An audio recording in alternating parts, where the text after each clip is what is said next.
Hey everyone. I think we could say that most, if not all, the issues in the Bible kind of arise out of a sense of pride in human beings.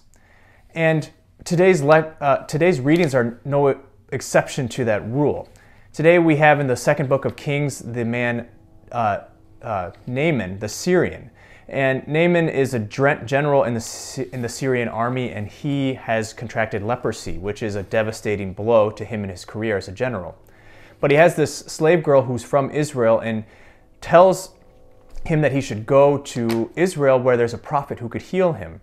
So he does do that, but when Elisha the prophet tells him to go and bathe in the Jordan River, he gets angry. He gets angry because he says there's all these other great rivers in my land of Syria, and the Jordan River is this puny little creek basically, and why would I go and bathe in there? What merit would that have? I could have done any of those. I could have done that in any other river that's better than this one. So in his pride, he rejects that. Yet he's reasoned with and finally goes and bathes and is cleansed. But then we see pride in the people in the synagogue at Nazareth in our gospel. They know who Jesus is. Jesus has just gotten done teaching, and there's like, where did he get this stuff? Where did he get all this? We know who this is. He's the son of Mary and Joseph. He's the carpenter's son.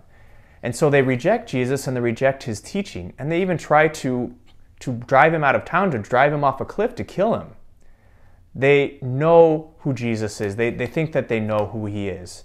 And out of their pride in all of that, it makes them reject him and his teachings. They don't learn anything new from that situation.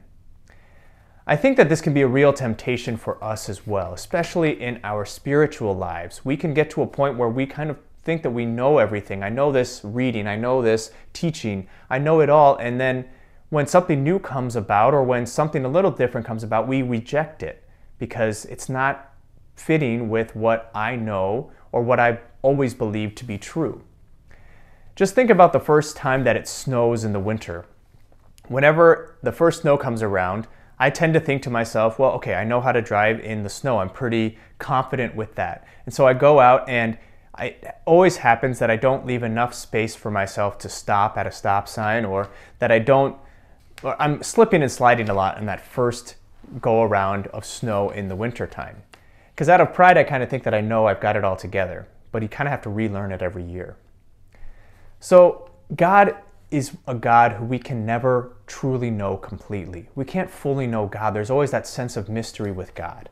We can't put him in a box, or we can't make God bow to our expectations of who we think he is. We can't reject his teachings because we think that they seem too simple or too mundane or different from what we might think or what we've decided we think is true. It's why God is always intent on teaching us trust and humility, that we might always be open to what God has to tell us, to the newness of his grace each and every day. It's why when we go to Mass, we approach God in the Eucharist, who shows himself under the veil of bread and wine. Two very ordinary things, but extraordinary because God has used them for his sacrament. And it's no mistake that that happens in that way. So today, let's ask God for those gifts of trust and humility, that we might be continually blessed by God and continually get to know him better and better, that mystery of who he is, but by totally giving ourselves over to him in all that we do.